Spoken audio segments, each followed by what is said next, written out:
Ya Tuhan, di dalam kehidupan kami yang sementara ini, Tuhan telah mempercayakan kami hidup di dalam dunia ini menjadi saksi buat Tuhan. Tapi terkadang Tuhan kami tahu ada begitu banyak hal yang kurang dalam diri kami yang tidak menunjukkan bahwa kami adalah saksi Kristus. Bahkan kami tidak menunjukkan bahwa hidup kami berpusat bagi Kristus. Karena itu tolonglah Tuhan melalui pembelajaran firman Tuhan ini. Apa yang kami dengar, apa yang kami lihat, semuanya itu tidak berhenti di dalam ranah kognitif kami. Tapi itu boleh membentuk spiritualitas kami. Berkati hamba-Mu dengan segala keberadaan dan keberdosaannya.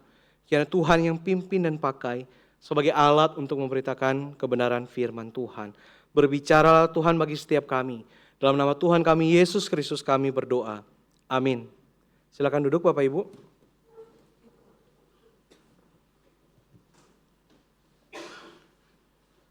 Ya, Bapak Ibu, shalom. Sekali lagi shalom.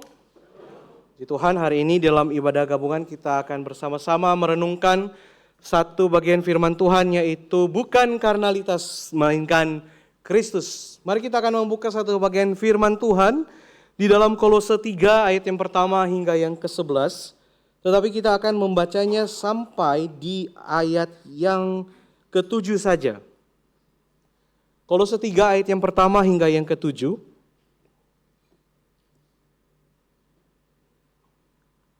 Jikalau Bapak Ibu sudah menemukan, maka kita akan membacanya bergantian, dimulai dari saya ayat yang pertama, Bapak Ibu ayat yang kedua, demikian seterusnya hingga ayat yang ke-7. Kolose 3 ayat pertama hingga yang ke-7, demikian bunyinya. Karena itu, apabila kamu dibangkitkan bersama-sama dengan Kristus, carilah hal yang di atas, di mana Kristus ada, duduk di sebelah kanan Allah.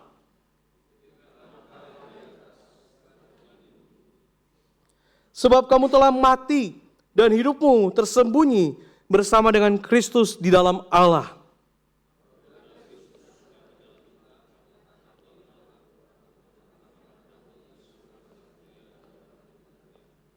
Karena itu, matikanlah dalam dirimu segala sesuatu yang duniawi, yaitu percabulan, kenajisan, hawa nafsu, nafsu jahat, dan juga keserakahan yang sama dengan penyembahan berhala.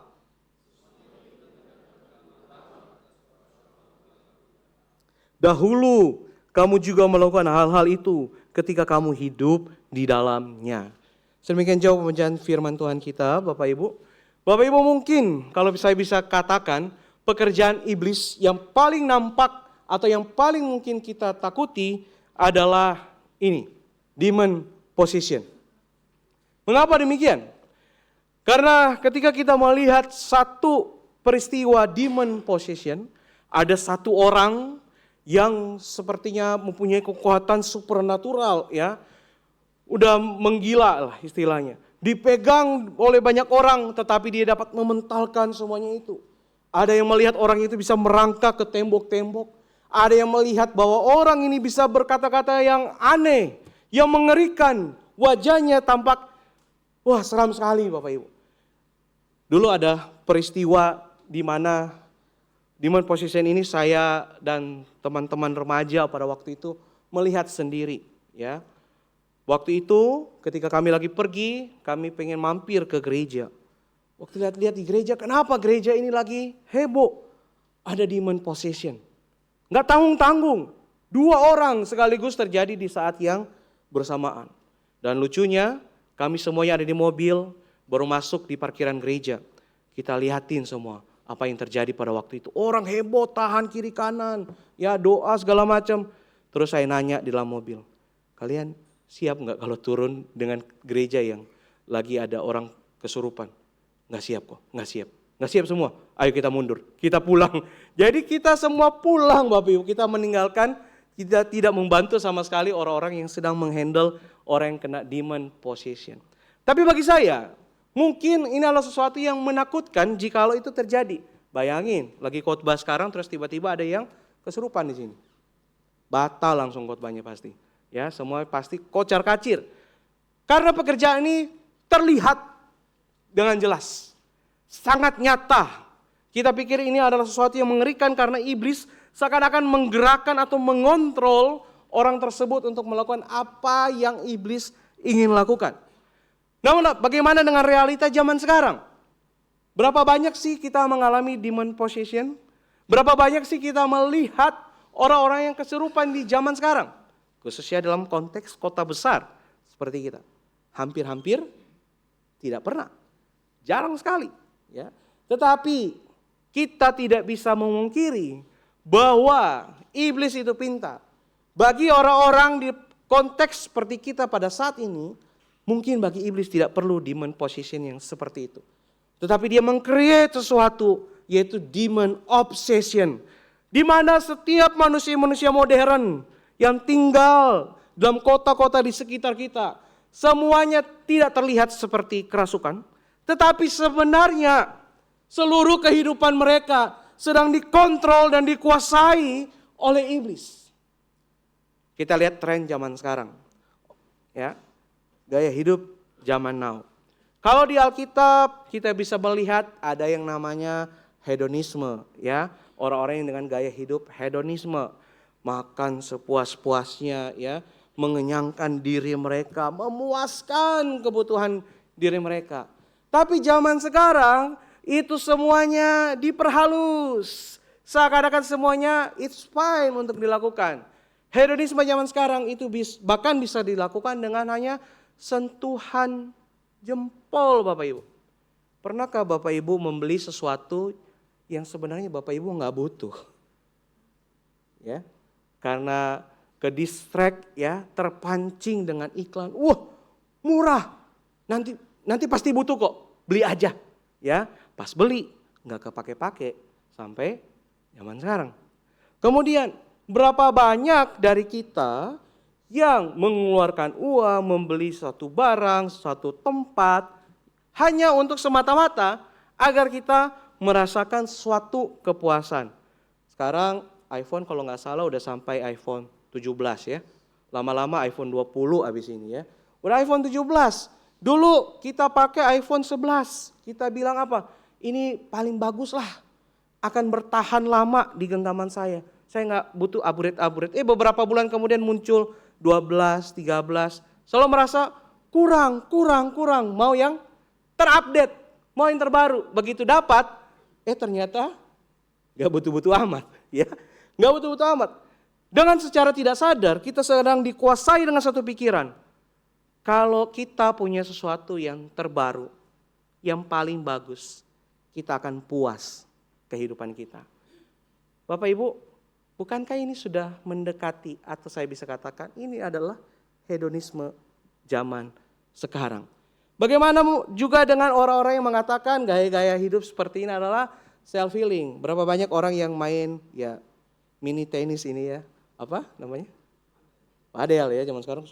Saya nggak tahu berapa biaya sewa lapangannya, katanya mahal ya. Tapi bukan anti, cuma Bapak Ibu kalau lihat berapa banyak sekarang orang lagi trending. Kemudian yang sebelah sini main game dan seterusnya. Semuanya mengatakan dengan melakukan ini saya sedang self healing. Ya. Saya sedang mengasah atau sedang memetakan kesehatan mental saya ya. Kesehatan mental. Jadi kalau saya stres, larinya kemana? Ke padel. Ya. Habis main padel kalah, stres lagi ya. Tidak jadi kehilangan stresnya itu ya. Nah, Bapak Ibu, coba kita lihat. Dunia ini sedang menggeser setiap prinsip-prinsip kehidupan kita. Ya. Kita dibawa seakan-akan kita tidak melakukan yang buruk. Padahal sesungguhnya semuanya itu sedang didesain untuk kedagingan kita ini dipuaskan.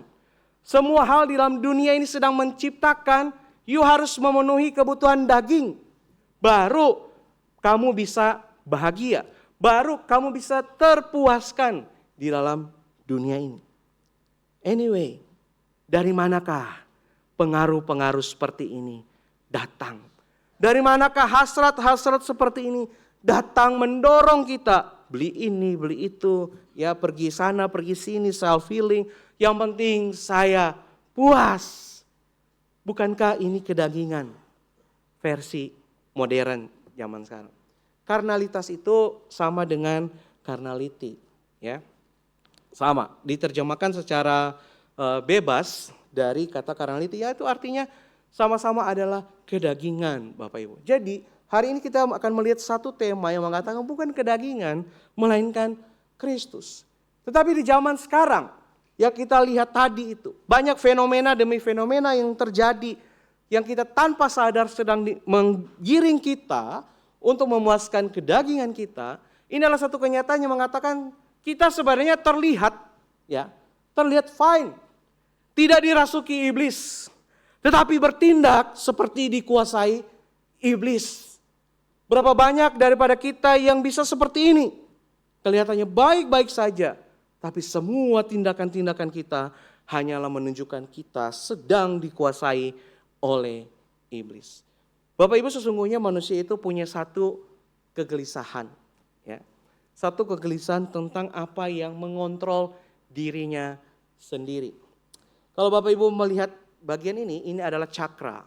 Ya. Adalah cakra. Ini salah satu teori dari agama seberang ya, tentang cakra. Tetapi yang paling bawah itu sebenarnya ini adalah paham gnostik. Jadi gnostik itu kan membuat sebuah dualisme antara tubuh dan roh. Simpelnya seperti itu, dualisme. Jadi apa yang terjadi, yang dilakukan oleh tubuh itu tidak ada kaitannya dengan roh. Jadi saya suka pakai contoh seperti ini. Jikalau saya lagi di jalan, kemudian saya ketemu semurita, terus tiba-tiba saya pukul semurita di jalan. Saya bilang, "Semu, tenang, saya rohnya baik kok, ya. Ini cuma tubuh saya yang nggak tahu kenapa pokoknya bergerak dengan sendirinya gitu." Mereka sedang memisahkan seperti itu. Jadi seakan-akan kalau mereka melakukan dosa, mereka hanya akan mengatakan ini karena tubuh, ya. Tubuh ini salah besar, tubuh ini salah. Tetapi roh di dalamnya ini fine kok, baik. Nah, saya tidak akan menjelaskan dengan diagram-diagram ini karena ternyata kegelisahan ini dialami oleh semua manusia. Kenapa? Manusia itu penasaran bagaimana dia mengontrol dirinya, ya. Bagaimana cara untuk dia mengetahui menguasai dirinya sendiri. Berarti manusia dalam satu titik bahwa dia tahu dia sendiri tidak bisa menguasai dirinya sendiri. Di bagian-bagian cakra ini Bapak Ibu bisa melihat itu banyak sekali elemen-elemen yang dikatakan manusia punya elemen air, elemen api, elemen udara, elemen tanah, ya lama-lama jadi avatar ya. Nah, Bapak Ibu, semua ini dijelaskan dalam berbagai macam perspektif agama. Jadi, ada orang-orang yang melakukan meditasi, ada orang-orang yang melakukan puasa, ada orang-orang yang melakukan ritual-ritual yang sangat ketat, bahkan lebih ketat daripada orang Kristen itu sendiri. Hanya untuk apa? Mencari tahu bagaimana nih saya bisa mengontrol diri saya. Bagaimana saya bisa punya yang namanya inner peace. Bagi mereka itu adalah inner peace, kedamaian sejati. Bagaimana saya bisa menjauhkan diri saya dengan hal-hal yang bersifat duniawi. Memiliki satu kegelisahan. Karena dia tahu dirinya sendiri tidak dapat dikontrol. Nah, Paulus itu, jika Bapak Ibu memperhatikan teologi tubuh dari Paulus itu ketika menyinggung tubuh, itu 80% lah kira-kira dalam setiap tulisan dia, itu selalu menyangkut dengan yang namanya sarx atau kedagingan. Jadi ketika Paulus menyangkut tentang tubuh, dia kan selalu mengatakan bahwa tubuh yang sudah berdosa, tubuh yang sudah tercemar, tubuh yang sudah jauh daripada Allah itu sendiri, tubuh yang dipakai sebagai sarana untuk melakukan dosa. Ya, sisanya seperti yang kita baca ketika tubuh itu mati dan dibangkitkan bersama-sama dengan Kristus. Tapi Paulus pun sedang menunjukkan bahwa tubuh kita sebagai manusia yang berdosa ini adalah satu kedagingan, di mana kedagingan ini sendiri yang ternyata telah menguasai kehidupan manusia. Jadi Bapak Ibu, kalau hari ini kita berkata, saya dapat mengontrol diri saya tanpa Tuhan, itu mustahil. Saya meditasi, ya, saya melakukan berbagai macam ritual di luar kekristenan. Tujuannya untuk apa? Mengontrol diri dan kedagingan saya. Sesungguhnya itu pun adalah merupakan suatu hal yang mustahil. Jangan jauh-jauh deh Bapak Ibu. Siapa yang lagi dengar khotbah, yang lagi pikirannya kepikiran makan siang? Ya. Siapa yang lagi ibadah kepikiran, aduh ini gua kedinginan banget ya, salah duduk lagi hari ini. Siapa yang lagi ibadah kepikiran A, B, C, D dan seterusnya. Bapak Ibu gak minta untuk berpikir hal seperti itu. Tapi pikiran itu ada dengan sendirinya. Bagaimana kita bisa mengontrol diri kita Bapak Ibu? Tanpa Tuhan semuanya itu tidak bisa.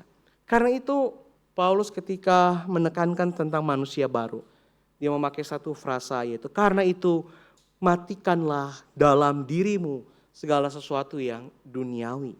Kata matikanlah dirimu dalam segala sesuatu yang duniawi memakai satu akar kata yaitu nekro. Ya. Nekro ini adalah arti ya literalnya itu adalah tulang belulang Bapak Ibu. Ya, anak-anak muda sepertinya relate dengan kata nekro ini karena ada tokoh atau karakter yang nekro ya, ada namanya nekro dan seterusnya. Tulang belulang Bapak Ibu. Jadi seakan-akan Paulus ingin bilang matikan semua hal yang duniawi. Kemudian Paulus memberikan listnya itu. Matikannya itu bukan cuma ikut KKR, bertobat beberapa hari, berhenti duniawi kita. Tetapi Paulus ingin menekankan betapa seriusnya dosa itu yang bisa menghancurkan kita. Karena itu kita perlu matikan. Matikan dengan kata nekro berarti matikan sampai tulang belulang. Tidak bersisa. Jangan ada sisa di mana-mana. Ketika kita sebagai manusia baru, kita jangan menyisakan, saya cuma bisa mengontrol amarah saya. Tetapi kalau untuk kedagingan yang lain, saya lemah di situ. Tidak. Tapi bagi Paulus, orang-orang yang telah mati bersama-sama dengan Kristus dan bangkit bersama-sama dengan Kristus, itu harus mematikan sampai tulang belulang, sampai tidak tersisa sama sekali setiap dosa-dosa, setiap hal-hal yang duniawi. John Owen pernah berkata demikian Bapak Ibu.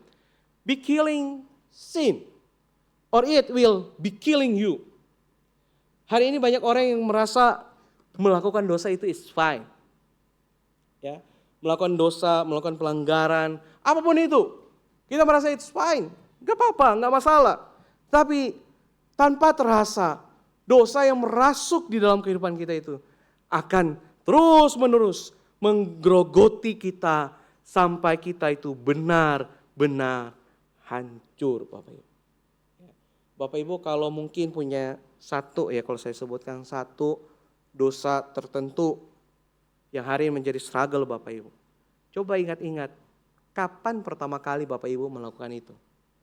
Ketika Bapak Ibu pertama kali melakukan itu, mungkin Bapak Ibu berkata, it's fine, gak apa-apa.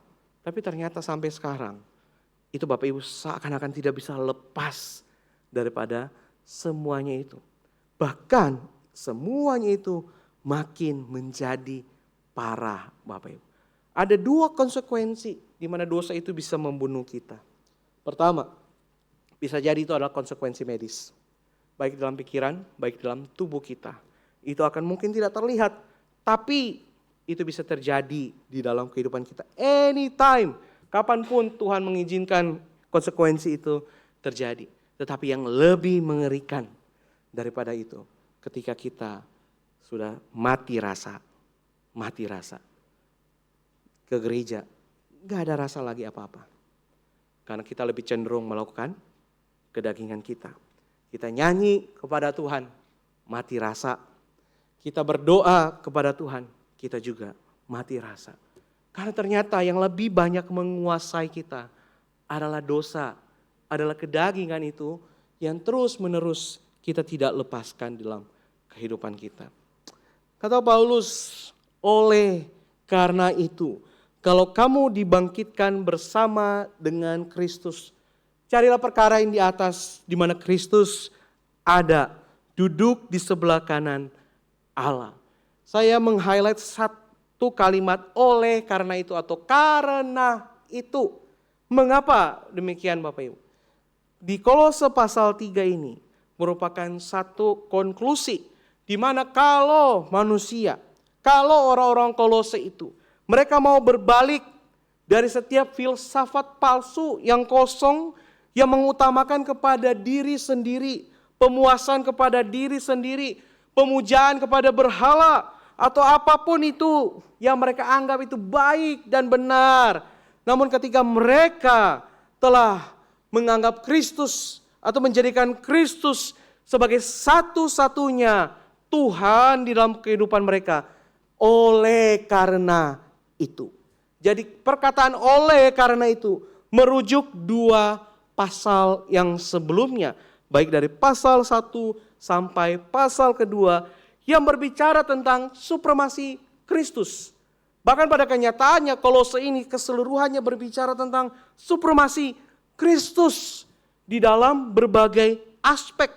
Karena supremasi Kristus ini adalah keyakinan bahwa Yesus Kristus memiliki kedudukan tertinggi dan paling utama atas segala sesuatu, termasuk alam semesta, termasuk gereja, dan termasuk kehidupan pribadi orang percaya. Bapak Ibu, kalau supremasi Kristus ini terjadi di alam semesta, di gereja, di dalam kehidupan orang percaya, maka pada kenyataannya semuanya akan terpusat kepada Kristus. Kemarin beberapa dari Bapak Ibu telah mengikuti seminar dalam pembinaan warga gereja, ya, tentang bagaimana mengintimasi Kristus. Tapi benar, kalau semuanya telah menjadikan Kristus sebagai pusat kedudukan tertinggi, maka hari ini ketika kita berpendapat, bukan soal pendapat saya lebih baik dari Bapak Ibu atau tidak. Kalau kita bertindak, bukan soal keyakinan siapa yang bertindak lebih baik daripada siapa. Tetapi segala sesuatu seakan-akan dikontrol oleh pada Kristus itu sendiri. Tapi bagaimana kita dapat memaknai bahwa kita ini telah dibangkitkan bersama-sama dengan Kristus? Apa yang menjadikan kita dapat dibangkitkan bersama-sama dengan Kristus? Atau bagaimana proses itu sebenarnya terjadi, Bapak Ibu? Bagi setiap kita mengerti betul dibangkitkan bersama dengan Kristus itu bukanlah satu usaha ataupun pekerjaan kita. Itu murni adalah dari atau melalui anugerah Allah itu sendiri. Kita berdosa dalam kedagingan kita, dan Kristus juga menebus kita di dalam kedagingan atau melalui kedagingan. Lebih tepatnya begini. Dalam Yohanes 1 ayat 14 berkata, firman itu telah menjadi manusia dan diam di antara kita. Beberapa terjemahan mengartikan manusia itu sebagai daging. Tetapi daging yang dipakai, bukan daging dalam makna daging yang kita paham ya. Kata daging yang dipakai ini, beberapa terjemahan itu mengatakan bukan merujuk kepada kedagingan atau sarks seperti apa yang dikatakan oleh Paulus. Tetapi Tuhan itu sendiri, firman itu sendiri yang telah turun menjadi daging, menjadi manusia. Namun yang membedakan adalah firman itu tidak berdosa. Daging ini, manusia ini tidak berdosa seperti kita. Dia tidak dikuasai oleh pada dosa. Tetapi ketika dia datang menjadi manusia, dia pun ikut merasakan apa yang manusia rasakan pada saat ini dan saat itu. Maksudnya apa? Ketika orang-orang pada waktu itu merasa sedih, Yesus pun bisa merasa sedih. Ketika orang-orang merasa lapar, Yesus pun bisa merasa lapar. Yesus pun bisa merasakan penderitaan yang dirasakan oleh umatnya. Karena dia sendiri telah menjadi manusia.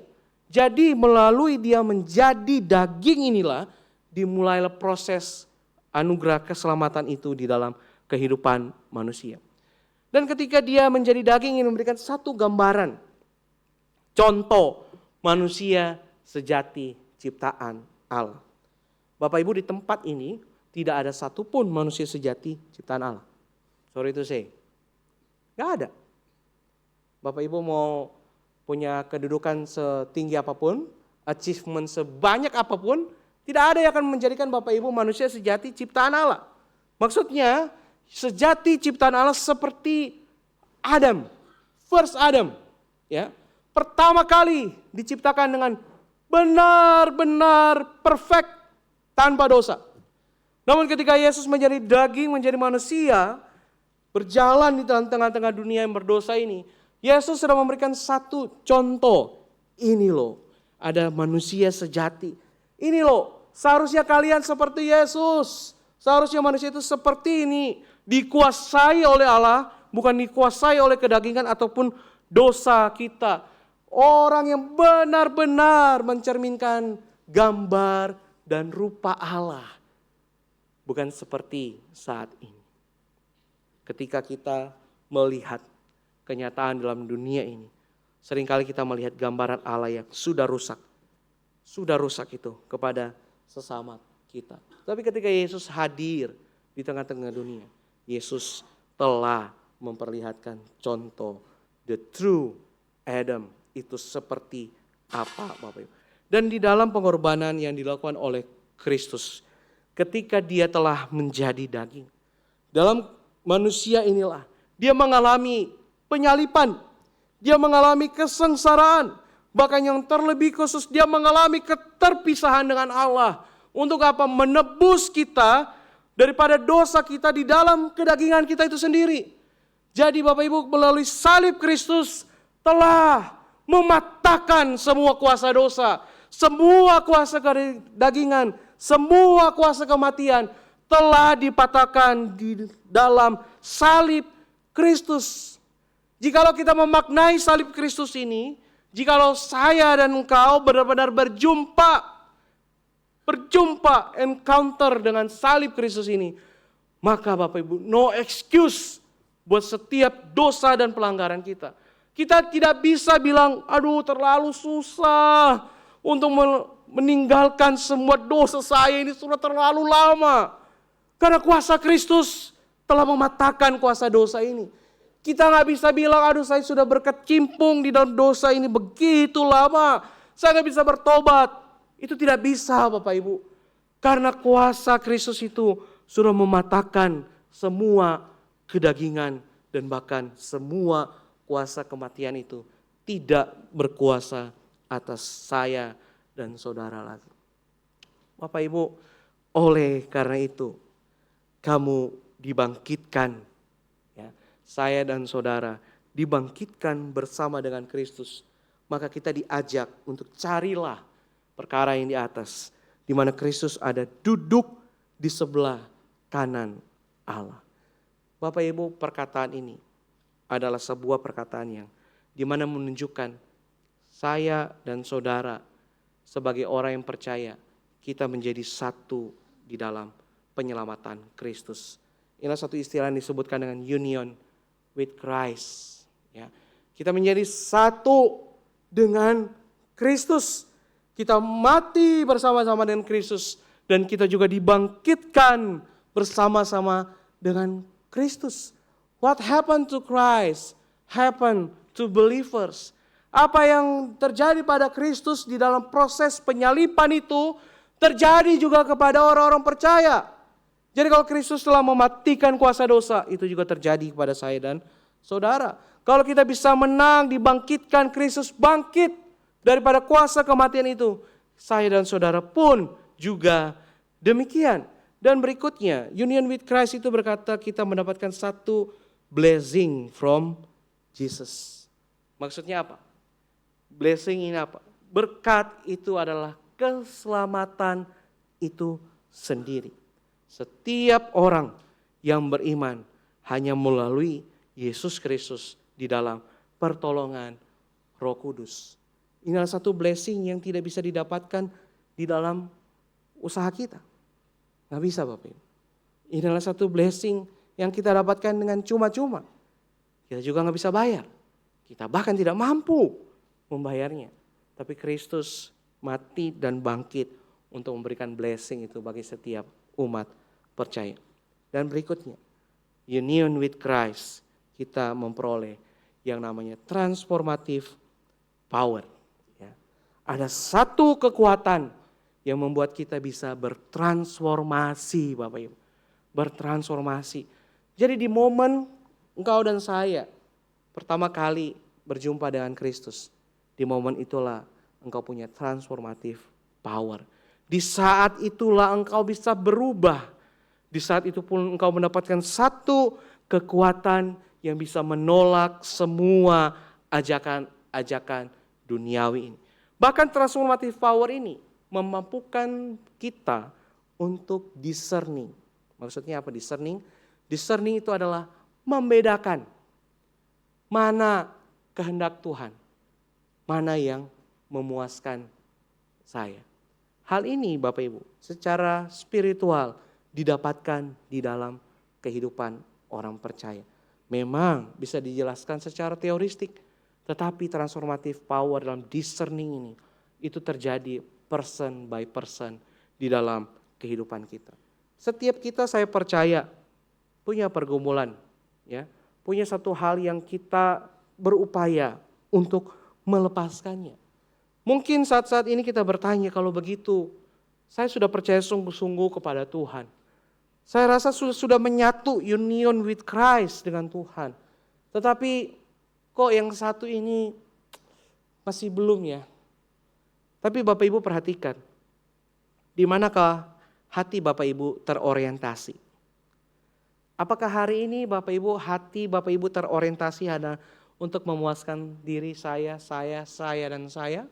Atau hari ini kita terorientasi untuk melawan segala sesuatu yang dulunya kita senangi, yang dulunya kita nikmati, yang dulunya kita hidup di dalamnya. Namun karena kuasa Kristus itu, kuasa transformasi itu membuat kita melawan, bahkan membenci apa yang dulu kita sukai. John Calvin berkata begini, when we hear any mention of our mystical union with Christ, maksudnya kita mendengar bagaimana kita dapat bersatu dengan Kristus ya secara mistikal, we should remember that holiness is the channel to do it. Ketika orang percaya menjadi satu dengan Kristus, kuasa transformasi itu bukan datang seperti di film-film Bapak Ibu ya. Kristus datang dan memberikan kita transformasi. Kita bisa bergerak-gerak, kita bisa terbang, kita bisa ini, bisa itu. No. Tetapi holiness is the channel to do it. Ya, setiap kita yang mau hidupnya holiness, itu adalah tanda bahwa kita sudah union with Christ, Bapak Ibu. Di dalam tradisi Katolik, tidak sepenuhnya benar, tidak sepenuhnya kita harus lakukan, tapi saya ingin memperkenalkan atau Bapak Ibu mungkin tahu tradisi ini. Ada satu tradisi yang namanya mortifikasi, ya. Mortifikasi ini adalah penyangkalan diri secara fisik untuk mengendalikan dorongan atau hawa nafsu duniawi, ya. Jadi bagaimana manusia itu sadar dengan hawa nafsu di dalam kehidupan dia akan berusaha untuk seakan-akan melalui penyangkalan fisik. Maksudnya begini, ada bentuk penyiksaan di dalam fisik manusia itu, ya. Ada satu tokoh, misalnya seperti Bapak Ibu kalau tahu peristiwa Scala Sancta, nanti coba di Google, Scala Sancta itu adalah peristiwa bagaimana Martin Luther berjalan pakai lutut naik tangga, ya. Naik tangga pakai lutut dan berdoa untuk keberdosaan umat, bahkan keberdosaan dia sendiri. Nah, ini salah satu yang bisa disebutkan sebagai mortifikasi, ya. Penyangkalan diri secara fisik. Coba Bapak Ibu bayangkan itu tangganya ada banyak banget. Coba aja naik dari lantai 1 pakai tangga dengan lutut. Betapa sakitnya itu. Jadi dengan melakukan mortifikasi, mereka ingin agar sakit fisik ini dapat membuat mereka mengendalikan dorongan atau hawa nafsu duniawi. Ada satu lukisan yang bernama The Temptation of Saint Benedict yang dilukis oleh Alessandro Allori, ya. Di dalam gambar ini adalah gambar dari Saint Benedict itu sendiri. Saint Benedict ini seperti terlihat hanya menggunakan celana, nah, dengan badan yang seperti ini dan tersungkur di semak belukar. Ya, di semak belukar ini sebenarnya ini semak belukar yang sangat tajam sekali, Bapak Ibu. Ini adalah semak belukar yang tajam. Tapi dikatakan ini adalah peristiwa yang benar-benar terjadi dan benar-benar dilakukan oleh Saint Benedict ini sendiri. Jadi pada waktu itu, Saint Benedict mendapatkan satu godaan yang cukup besar, mengganggu dia, yaitu dia mendapatkan bayangan tentang gadis yang pernah ia cintai. Ya, saya tidak perlu menjelaskan gambarannya seperti apa, tapi gambaran ini mengganggu pemikiran dia dan bahkan mendorong dia untuk melakukan hal-hal yang tidak pantas, memikirkan hal yang tidak pantas dan terus menekan dia. Ketika ini dia terlalu terpikirkan tentang hal-hal ini dan mengganggu, apa yang dilakukan? Dia menjatuhkan diri ke semak belukar. Sangat ekstrim Bapak Ibu. Ekstrim sekali. Ya. Jadi penyiksaan diri ini dengan jatuh di semak belukar agar pemikiran yang tadi itu berhenti lewat begitu saja. Ini berarti meskipun cara mereka ekstrim, tapi ada kesadaran diri untuk keluar dari zona hawa nafsu itu Bapak Ibu. Kalau hari ini Kristus adalah pusat, apa yang sudah Anda lakukan di dalam hidup Anda? Kita bisa menilai, menjudge seperti orang yang melakukan mortifikasi itu. Terlalu ekstrim, gak pantas. Ya, tapi itu mereka lakukan atas kesadaran mereka terlalu berdosa di hadapan Tuhan. Dan mereka terlalu merasa mereka tidak layak di hadapan Tuhan. Tapi hari ini jika Kristus adalah pusat, apa yang sudah Anda lakukan? Sudah berapa banyak Anda berdoa secara pribadi ya, kepada Tuhan? Bukan doa makan Bapak Ibu. Bukan juga doa secara rutinitas. Tapi sudah berapa banyak kau berdoa just to hear from God. Just to listen God. Hanya untuk berdiam diri. Mendekatkan diri kepada Tuhan. Sudah berapa banyak engkau baca firman Tuhan. Bukan karena diminta. Bukan karena disuruh juga. Tapi karena engkau mencinta Tuhan. Gak bisa kalau gak baca firman Tuhan. Sudah berapa banyak engkau diperhadapkan dengan godaan. Tapi engkau lebih memilih Tuhan. Apa yang sudah kita lakukan untuk melawan hawa nafsu? Apa yang sudah kita lakukan untuk melawan kedagingan kita jikalau Kristus itu adalah pusat kehidupan kita? Bapak Ibu, di dalam Kolose 3 ayat yang ke-11 dikatakan semua orang yang dibangkitkan ini, baik orang Yahudi maupun orang Yunani, setiap orang-orang ini mendapatkan kuasa Tuhan. Maksudnya apa? Setiap kita yang menjadi umat kepunyaan Tuhan, tidak pandang kita berasal dari mana, tidak pandang dari background yang seperti apa, tetapi ketika Tuhan memilih kita, kuasa transformatif itu nyata di dalam kehidupan kita. Sekarang menjadi sebuah pertanyaan besar, yakin kita lakukan sepanjang kehidupan kita. Jikalau Kristus adalah pusat, apa yang sudah saya lakukan untuk membuktikan hal tersebut di dalam profesi saya, dalam relasi saya, dalam emosional saya, dalam finansial, dalam kesehatan, dalam apapun itu. Jikalau kita berkata Christ is the center of myself, Kristus adalah pusat. Jangan sampai kita berkata Kristus adalah pusat, tapi di dunia pekerjaan kita begitu jahatnya Bapak Ibu. Jangan sampai kita berkata Kristus adalah pusat, tapi kita ternyata adalah orang yang KDRT di rumah. Jangan sampai kita berkata Kristus adalah pusat, tapi kita menikmati setiap dosa-dosa kita yang tersembunyi itu. Jangan sampai kita bilang Kristus adalah pusat, kalau ternyata semua yang kita lakukan sama sekali bukan untuk Kristus. Bapak Ibu yang dikasihi Tuhan, karena itu kalau kamu dibangkitkan bersama dengan Kristus, carilah perkara yang di atas, di mana Kristus ada, duduk di sebelah kanan Allah. Amin. Mari kita berdoa.